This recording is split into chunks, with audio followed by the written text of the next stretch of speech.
Hey guys, welcome to another Nine live stream. Today we're doing Monday Motivation, and we have a special guest, Alina Liao. Alina is with Zenit Journals, and Alina, tell us more about yourself. I don't want to butcher your description and what you do and that kind of thing, but I think it's fantastic. So tell us folks about it. I feel honored that I'm coming on during a Monday motivation night.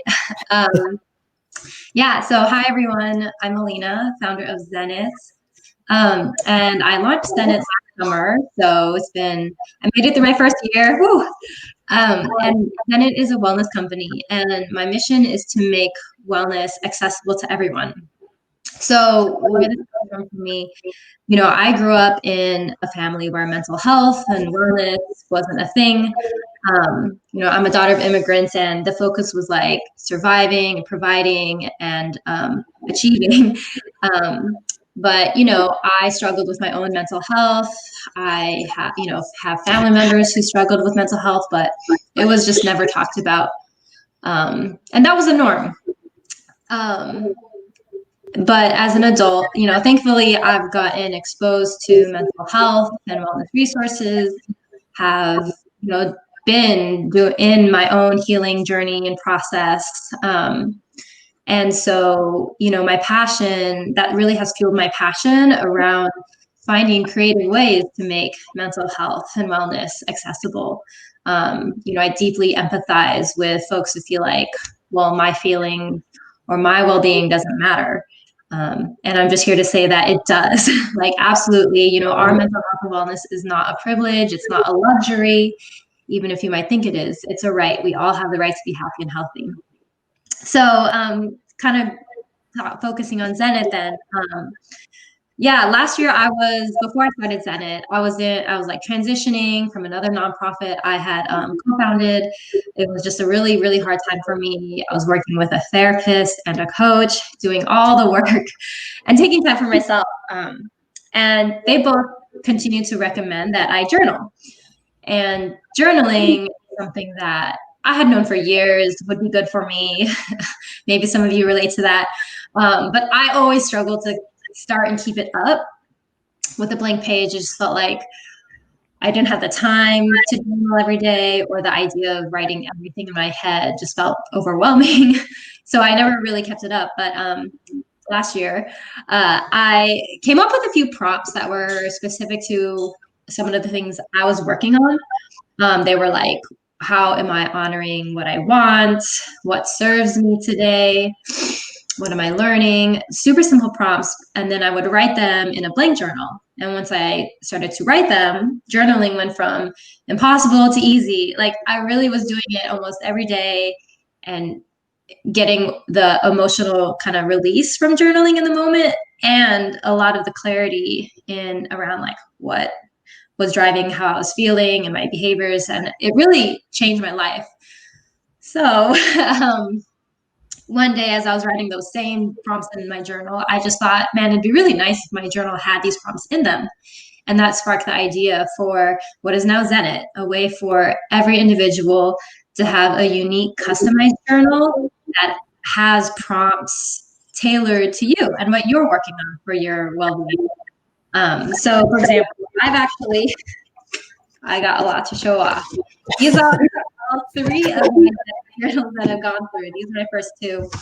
This is my current one. So I can still turn to a blank page. And it has my prompts in them. What am I feeling in my heart, body, and mind? What do I want in my heart? What's my wisest self telling me? And for me, those repeat as I turn the page. But, some people get it so they have prompts that cycle through. Anyways, like, I find it really helpful to guide me in my journaling, and it helps me create a routine where I'm not only journaling on days I'm upset. And again, it just like helps me. It's part of my sacred daily self-care routine. It helps me just continue to learn about myself, and when I'm stressed, that like question around what do I actually want and what's my wisest self tell me, like that helps me gain a lot of clarity and do some positive self-talk to kind of find a path forward. So that's Zenit. That's kind of what has driven it. And I'm really, just wanting to spread the word, reach more people, having gotten feedback from others that this is like a really helpful tool for people's own wellness journeys. That's awesome. And you can hear my dog in the background. I'm sorry, he's freaking out. Someone's probably doing something, so that's what dogs do. But no, that's an amazing story. And honestly, you touched on a couple of things that I want to bring up there. One of which is journaling can be difficult for some people to get started, right? I mean, and so you're taking that difficulty out of it by allowing them to set those prompts up front and be like, okay, these are the prompts that they're there every day for you, or rotate around or whatever, and create these custom journals for people so they're able to prompt themselves on what questions they want to answer on a daily basis. But taking a step back, I mean, the power of journaling. You mentioned that both your therapist and your coach recommend you journal, right? Which is awesome. Yeah. I recommend all my clients journal as much as they're able to. But I think one of the barriers, like you said, is the what do I journal about every day?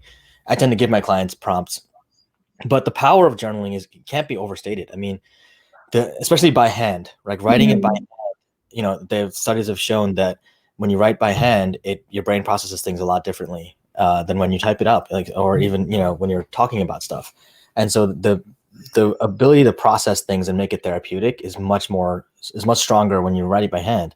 So these journals are awesome, and we're gonna do a giveaway later where you have one of your journals is we're gonna give it away to someone. But so folks who are interested in that, stick around, and we'll talk about that later in the little broadcast. But tell us more about the process of the journal how you make them, because you make them by hand, right? Yes. Personally, every journal is made personally by you right now.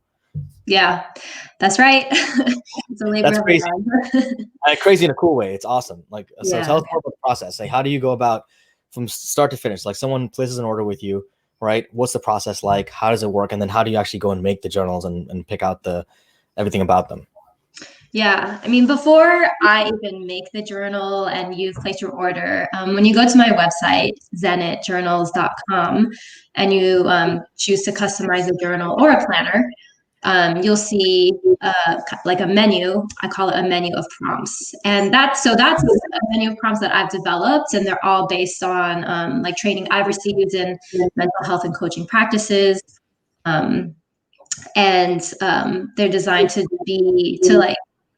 be grounded in those mental health and coaching practices while still being like very kind of brief and easy, because they are meant to be that springboard into your writing.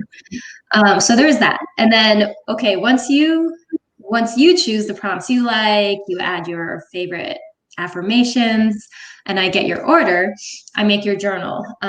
So you saw a few of the designs I have. These are all fabric prints. And so I go to fabric stores and I buy whatever catches my eye.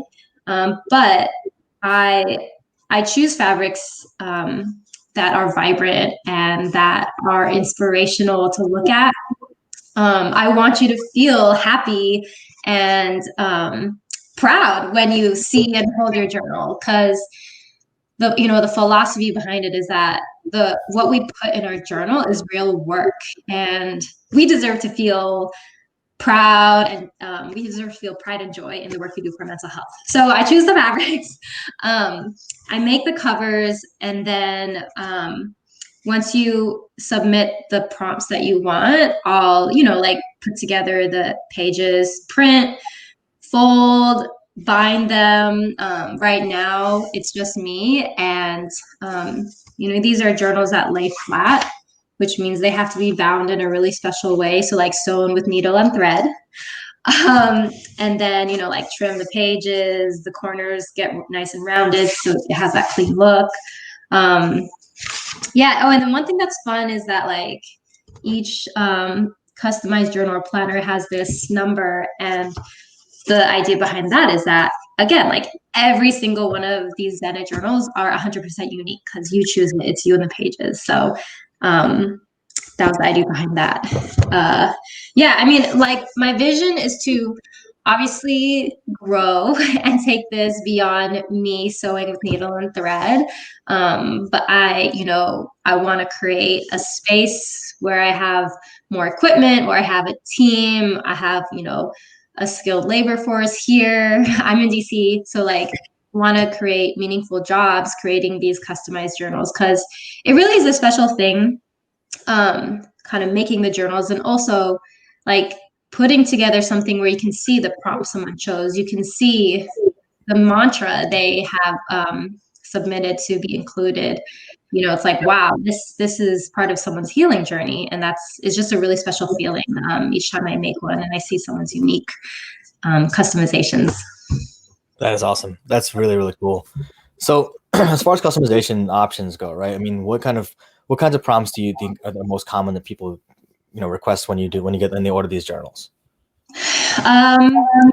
In my standard menu of prompts, there's 6 categories of prompts with 6 each. So you have quite a few options, but I didn't want to do as many options. And they're organized so it's like prompts for practicing self-care, prompts for building confidence, prompts for like finding your passion, prompts for staying true to your values. And I mean, I see quite a range. Somewhat like some that I see often are, what am I feeling? What's driving my feelings? And you can set up your journal to that. Like if you have like 3 prompts on the pages, like one can repeat. So a lot of times I'll see like, what am I feeling? What's driving my feelings? That prompt is something that people kind of repeat. So they want to check in with how they're feeling each day. Other common ones are like, I honored my voice when. Another common one is, I feel stressed or down about what does my heart and wisest self tell me? So I have a few prompts like that, that are kind of 2-part prompts where it's like, first, it gives you space to talk about the harder things, to express those more painful emotions, because we all really need a safe space to do that. And it can be hard to find a space to do that, that judgment-free safe space. So, these 2-part prompts first invite you to talk about the hard thing, but then also give you a prompt that helps you kind of recenter to, feel like more grounded in your own, like power, right? So like, what am I stressed about? Okay, let me talk about that. Now let me shift to, what's my wisest self, or my inner sage telling me about it? Yeah. So for you, when you journal for yourself, because you do this yourself, when you journal, how do you feel before you journal versus after you journal? I mean, what are some things people can expect when they're journaling? Because I mean, a lot of times they're willing to invest in certain things, but then sometimes it's like, oh, I don't know if it's worth it for me to journal, to spend my time doing this. You know what I mean? What are your thoughts on that? Yeah. I just want to, I see Geetha. I'm sorry if I mispronounce your name, but I'm so happy that you're excited about these and getting yourself a Zenit. Yay! The question was, how do I feel about my journal? So one thing that I think it's important to keep in mind that journaling is a process, and it doesn't always give us these huge aha breakthroughs, or it doesn't always give us solutions, but it helps us really get to know ourselves better. So, like, we're constantly evolving, right? Like, who I am today is not the same as who I was yesterday, because things have happened, and we all always continue to evolve. So like, journaling helps me just be more aware of like what I'm experiencing and how I'm responding to what I'm experiencing on a daily basis. I'm trying to think of a couple of specific examples. So like that prompt that I mentioned earlier, how am I honoring what I want? That's been a prompt that has been in all 3 of my Zenit journals, and it's like a really important one to me, because I had gotten to like I realized last year that I had internalized this belief that what I want doesn't matter. Other people come first, other people's needs and desires come first, and it got to a point where it was unhealthy for me, and it was it was affecting my relationships with others and myself. So each day I would think about and write about, okay, how am I honoring what I want? And sometimes it would be like really deep things like, oh, I had a serious conversation with so and so, I stood up for myself. And then sometimes like it would be not so dramatic, amazing things. Like I have this one entry that stands out my mind. Like I wrote about how this is with my boyfriend who we were just starting to date, and like would ask me like, oh, what do you want for dinner? And I was like, well, I honored how I want by telling him that I wanted burgers. But what I really thought about that, it was like, even in answering that question, like I realized I tended to respond like, well, what do you want? And I had this like habit of always finding ways to push aside what I want, even in little ways. But I think that's how we change and grow, right? It's in these little ways. So while I was journaling about this prompt on a daily basis, I was able to like catch these little moments, which helped me even when I was not journaling, like catch myself when I was doing that thing of suppressing what I want. I hope that made sense. But yeah, I mean, when I journal, when I'm like upset, like, yes, it's a noticeable emotional relief. But like, even when I journal these little bits day to day, it's like I'm peeling back layers of an onion. It's like, oh yeah, like that's interesting about me. So it's a constant, like constantly getting to know myself on a more intimate level. Yeah, no, I mean, that's exactly what it is. Honestly, like I love that you mentioned it's a small thing sometimes, right? Like people are always looking for this big life changing transformation to happen in one session, right? Or like in 1 minute. And in reality, it happens, but it's very rare that kind of stuff happens. Those transformations take time, especially massive transformations, especially things where you're trying to build self-awareness over time. And that takes time. It takes iteration, right? I always use the example of like a plane taking off from like LA or San Francisco, from the West Coast, basically, to get to New York or DC, right? Depending on where you're going, if you're trying to get from LA to DC, if you change by 1 degree off, you're gonna end up in New York instead of DC. Now, when you start in LA, yeah, when you start in LA, it's not a big deal, right? It's like, oh, I'll just recorrect by 1 degree. But if you wait till you get to like Philly and make the correction, you got to change by 180 degrees. That's a massive, right? But that small difference in the very beginning makes a huge difference long term. And so, like you said, those small differences, even just catching yourself, like, oh, I noticed that when my boyfriend asks me what I want to eat, I'll say something that I think he already wants, even though I know I want something else, right? That's a big deal. And just becoming aware of that's a big deal. You may not even know you're doing that until you start noticing it, until you start noticing patterns. And when you write stuff down, you get the patterns. You start seeing the patterns that you may not otherwise see, which is awesome. So that self-awareness journey is a long journey. It's a lifelong journey, but it's got to start somewhere. And that journaling is really key for that. And that's why I love what you're doing right now in terms of the journals and creating them and allowing people to create those prompts for themselves, because people ultimately, we have an idea of certain things. I mean, definitely we have our blind spots, right? But start with what you have this issue where either you're, like Sangeeta mentioned, self-care, self-care might be a concern, or just, like you said, self-sacrifice in some ways, where you're just being selfless for no fucking reason. Right? There's no reason to do that. But it's just like, oh, I want to give them what I want to be, amenable to whatever they want, just because you don't want to, be contrary. But there's no reason behind that, right? And so you sit there and you're like, okay, well, let me try to do what I can do, but you won't notice it until you actually start to notice it and keep track of it. So that's awesome. So when you're doing these things, in terms of when you're journaling for yourself, what's the best, or what has been the best prompt for you over the years as you started doing this? Or the most impactful? So yeah, the one about how am I honoring what I want, and in my current journal, I rephrased it to what do I want in my heart. That's been just like a consistent, very powerful prompt. Another for my first Zenit, I had this prompt. It's one of those self-care prompts. What serves me today? And that was really powerful because when I would journal in the morning and I would think about, okay, what serves me today, it would invite me to actually check in with how I'm doing.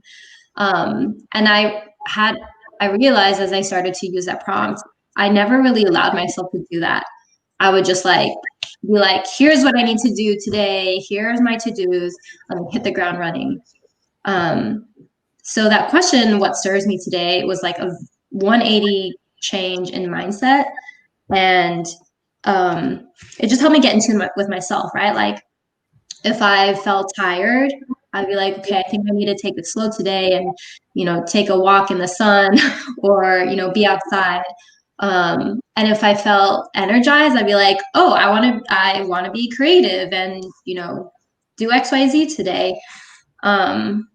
So that prompt was really powerful. And it actually, from journaling about that, I transitioned to including a prompt that's just straight up, what am I feeling? Because the question, what serves me today, would like, I would naturally think about how I'm feeling. So now I have to spend more time writing about that. Gotcha. That's awesome. So as we're running out of time a little bit here, I want to be respectful of your time and everyone else watching as well. But thanks so much for coming on. What's some things you want to leave people with? Some last minute thoughts you want to leave people with, whether it's about journaling, it's about mental health, it's about your own vision, your own mission for yourself. What are some thoughts you want to leave people with? One, like I said earlier, wellness, mental wellness is a right. I truly believe that, and that's what drives me in creating and continuing to work on Zenit. Creating a tool that like gives us that ownership, pride, and joy in our journaling and the work we do with our mental health. So this is like an investment in your mental health that like is worth it because you're worth it. So that's one message I absolutely want to say. And then, second, this is me, and of course I hope to grow my business. So I just want to put the general plug out there to support small businesses this holiday season. I can say for myself, like every single order I get, it really means a lot to me. And it's what keeps me going. And for a lot of us small business owners, we're not in this just for the money, because there are much easier ways to make money. I'm pouring my heart and soul into this, and again, every order really means a lot. Yeah, no, that's great. And just to stress out there for folks who didn't hear it earlier, she makes them by hand, like literally stitches them by hand. So that's pretty freaking cool. They're literally handmade. So we mentioned the giveaway earlier in the chat in the session. So what we're gonna do is we're gonna have a basically like a prize situation, sweepstakes type thing. If you like the video and comment on YouTube, we will put your name into a hat, a drawing of some sort, and you will get one of Alina's journals, custom made journals, which are again handmade by her. And so they're each numbered, so you know that they're individual. And you will get one for Christmas. So if you do that we'll do it by the end of November. So by December 1st, we'll do a drawing. We'll let everyone know who won that particular raffle situation. But please do like the video, comment, hit subscribe. Let us know what more you want to see in terms of small businesses, in terms of different folks that you want to interview, or different concepts you want to tackle, and we'd be happy to do that. But please like the video. If you want to check it out, zenitjournals.com. We'll put Alina's information into the description of the video after the fact. But thank you guys for joining us. Alina, thank you so much for sharing your story and for sharing what you're doing and for what you're doing in general for mental health and for small businesses and for people who need an outlet. So thanks a lot for coming on. And thank you all for watching. Those of you who commented and joined us for a little bit. Sangeeta, thanks for her comments as well and for picking up one of her journals. She definitely appreciates it. Thanks a lot, Alina. Thank you, Drew. This was a pleasure. Really quick, if you're not ready to buy your journal, follow me on Instagram at Zenit Journals. Then you just can stay plugged in. Thank you. We'll put that in the description as well. So okay. Awesome. Thanks, guys. Take care. Stay safe.